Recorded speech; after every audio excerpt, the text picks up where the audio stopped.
अस्सलाम वालेकुम दोस्तों। कुछ दिन पहले मैंने अपनी एक वीडियो बनाई थी नेशनल गेम्स के बारे में, जिसमें मैंने बताया था कि 28 साल में पहली बार हुआ है कि मैं कोई नेशनल गेम्स में पार्टिसिपेशन नहीं कर रहा।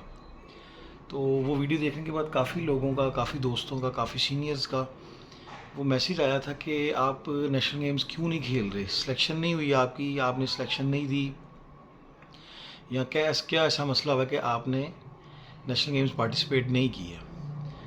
तो ये वीडियो मैं उस जवाब के लिए बनाना चाह रहा हूँ, उस जवाब में बनाना चाह रहा हूँ कि मैंने सिलेक्शन दी ही नहीं। मैंने सिलेक्शन क्यों नहीं दी? क्योंकि मुझे एक नी इंजरी है जो इस वक्त क्रॉनिक इंजरी की शक्ल इख्तियार कर गई हुई है। तो उस वजह से मैंने सिलेक्शन नहीं दी। 2019 नेशनल गेम्स में, आई थिंक 33वीं नेशनल गेम में जो पेशावर में हुई थी, उसमें मुझे एक हिट लगी थी, जिसकी वजह से मेरी जो नी में एक कह लें कि ऐसा कोई डैमेज हुआ था जो अभी तक रिकवर नहीं हुआ। शायद मेनिस्कस और लिगामेंट दोनों में वो डैमेज मतलब ज़्यादा डीप हो गया हुआ है।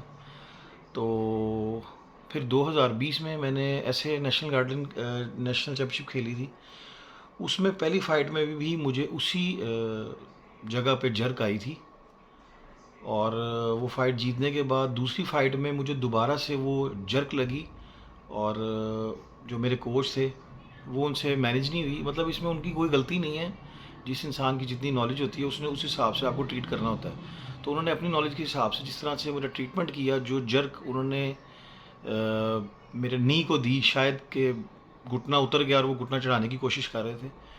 तो बहरहाल वो चीज़ कुछ ज़्यादा ही इंजर्ड कर गई मुझे। और उसके बाद फिर मैंने ट्रेनिंग नहीं की। मुझे जो मेरे फिजियो थे, जो मेरे फिजियो हैं बल्कि, उन्होंने मुझे मना कर दिया था कि आपने अभी फ़िलहाल ट्रेनिंग नहीं करनी, क्योंकि ये फिर रिकवर नहीं होगी। आप कुछ अर्सा ब्रेक दो, उसके बाद फिर ट्रेनिंग शुरू करना, लाइट ट्रेनिंग। और लाइट ट्रेनिंग के बाद अगर ये रिकवर आपको लगता है कि हो गई है, तो आप ज़रूर ट्रेनिंग को कंटिन्यू करो। लेकिन इसी दौरान 2022 में एशियन चैम्पियनशिप आई, और ये हमारी खुशकिस्मती थी कि वो पाकिस्तान में थी। अब ये G2 इवेंट था, एशियन चैम्पियनशिप इतना बड़ा टाइटल था, इसमें पार्टिसिपेशन ही एक अपने आप में एक फ़ख्र की चीज़ है। तो मैंने सोचा था कि इसमें एक हिस्ट्री कायम करेंगे। तो उस हिस्ट्री के चक्कर में फिर ज़ाहिर है वो रिंग में खड़े रहने के लिए मेहनत भी ज़रूरी थी, तो मैंने तो ट्रेनिंग नहीं की हुई थी। तो फिर मैंने तकरीबन ट्रेनिंग शुरू की थी। तकरीबन 9 किलोमीटर से ज़्यादा मैं रोज़ाना रनिंग कर रहा था, और लोअर पोर्शन पे मैंने 10 केजी से ज़्यादा वेट बांधा हुआ था, जिस वेट के साथ फिर मैं रनिंग करता था। और ये रनिंग सिर्फ इसलिए थी कि मैं रिंग में खड़ा रहूं। मेरी इंड्योरेंस में कोई ऐसा मसला ना आए कि मैं अपने स्टेमिना की तरफ से हार जाऊं और मुझे फ़ाइट छोड़नी पड़ जाए। इसमें बिल्कुल भी जीतने वाली ट्रेनिंग नहीं थी। और ये जब ट्रेनिंग चलती रही, इन दिनों में काफ़ी टफ़ मेरी जो रूटीन भी टफ़ थी, और साथ साथ मुझे कुछ ऐसे हेल्थ इश्यूज़ भी चल रहे थे कि जिसकी वजह से मेरा वैसे खेलना बनता नहीं था। लेकिन मैं एक फ़ाइटर हूँ, एक वॉरियर हूँ। As a fighter, as a warrior, as a martial artist, हार मान लेना इतना अच्छा भी नहीं लगता इतनी जल्दी।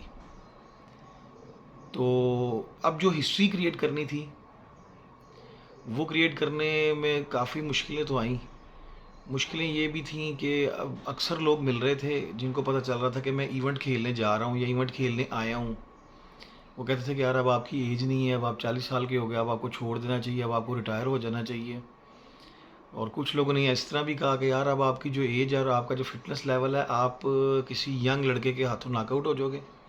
सारी आपकी जो आपका लेवल है वो ख़त्म हो जाएगा, वो ख़राब हो जाएगा। तो मुझे कभी इन चीज़ों से फ़र्क नहीं पड़ा, क्योंकि जब हम जीतते हैं तो हार भी साथ साथ ही है। तो हार जाना कोई ऐसी कोई गुनाह नहीं है, कोई ऐसी गलत चीज़ नहीं है। दो रिंग में उतरते हैं प्लेयर्स, तो एक ने जीतना है, एक ने हारना है। बहरहाल, अब वो जो हिस्ट्री क्रिएट करनी थी, वो मुझे ये हिस्ट्री क्रिएट करनी थी कि आज तक जितना मुझे नॉलेज है आज तक किसी भी एशियन चैम्पियनशिप में, ताइक्वांडो में या नेशनल्स में, मेरे नॉलेज के मुताबिक कोई ऐसा प्लेयर नहीं है कि जो एज़ फादर खेला हो और उसके साथ उसके दो बेटे भी उसी रिंग में खेले हों। अल्हम्दुलिल्लाह 2016 में, 2017 में, 2018 में मैं और मेरे दोनों बेटों ने हमने नेशनल्स खेली और उसके बाद एशियन चैम्पियनशिप में हम तीनों बाप बेटा एक शायद अपने आप में यूनिक रहे कि हमने एशियन चैम्पियनशिप पार्टिसिपेट की। इससे पहले शायद हिस्ट्री में नहीं मिलता कि किसी बाप बेटा ने एशियन चैम्पियनशिप खेली हो। और मज़े की बात ये थी कि हम तीनों की फ़ाइट एक ही रिंग में आई थी और जो मेरा बड़ा बेटा है उसने नेक टू नेक फ़ाइट की थी और अच्छी फ़ाइट की थी, लेकिन वो अपनी छोटी सी गलती की वजह से फ़ाइट हार गया। उसके बाद जो मेरा छोटा बेटा था वो जूनियर कैटेगरी में खेला और उसने फ़ाइट लूज़ कर दी थी, मतलब बहुत ज़्यादा क्लियर फ़ाइट लूज़ की थी। लेकिन ये स्पोर्ट्स का कि स्पोर्ट्स में चलता रहता है कि हार और जीत तो चलती रहती है। और मैं अपनी पहली फ़ाइट जीता, दूसरी फ़ाइट मेडल फ़ाइट हारा और मैं फ़ाइट हारा, मतलब मुझे बड़ा अच्छा लगता है उसके साथ फ़ाइट करके। हमारे पाकिस्तान का प्राउड है हमज़ा, हमज़ा उमर सईद इंटरनेशनल मेडलिस्ट है और इस इवेंट में भी G2 में भी वो मेडलिस्ट है और बड़ी अच्छी फ़ाइट की थी माशाल्लाह। एक टॉल हाइटेड है और भारी भरकम है और पावर में है। उसे 2016 में मैंने हराया था जब वो बिल्कुल अभी न्यू कमर था। तब भी उसके साथ खेलने का बड़ा मज़ा आया था और अब भी उससे हारने के बाद भी बड़ा मज़ा आया, बड़ा अच्छा लगा। जब आप किसी लेवल के प्लेयर से हारते हो तो ये भी अपने आप में एक मज़ा होता है, ये भी इंजॉय है। मैं तो ऐसे ही खेलता हूँ और हार जीत चलती रहती है। तो ये हिस्ट्री क्रिएट करने के लिए फिर ये बहुत सी मुश्किलात जो हैं वो सामने आईं। इसके अलावा भी बहुत सी बिहाइंड द सीन तो और भी बहुत कुछ हुआ। तो अक्सर लोग अब भी मिलते हुए एक पूछते हैं कि क्या अभी भी आपने खेलना है? तो मेरा जवाब यही होता है कि हाँ, मैंने खेलना है। अभी जो मेरी ये इंजरी का इशू चल रहा है और दूसरा जो थोड़ा सा हेल्थ इशू चल रहा है, दोनों चीज़ों का ट्रीटमेंट तो कर रहा हूँ और उम्मीद है कि मैं इंशाल्लाह दोबारा वापस आऊँगा, फिर खेलूँगा एक दफ़ा। और अभी पहले जब दो बेटे थे तब ये एम था कि यार इन दोनों के साथ नेशनल खेलनी, इंटरनेशनल खेलनी है। अल्लाह का शुक्र है, अल्लाह ताला ने वो इवेंट भी दिया और ये जो हिस्ट्री हमने क्रिएट की है और मुझे उम्मीद है कि जितनी नेशनल्स और जितना बड़ा ये इवेंट हमने खेला है, अभी ये रिकॉर्ड रहेगा।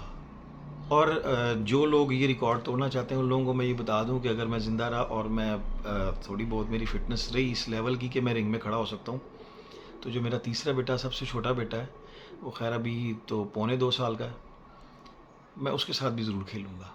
तो मेरे लिए दुआ कीजिएगा कि अल्लाह ताला मुझे जो मेरी ये इंजरी की रिकवरी कर दे और जो हेल्थ इशू चल रहे हैं या जो भी इशू चल रहे हैं उनको सॉल्व कर दे और मैं एक दफ़ा फिर रिंग में आना चाहूँगा और मेरे एक दफ़ा फिर रिंग में आने के लिए दुआ कीजिएगा। बहुत शुक्रिया, जज़ाकल्लाह।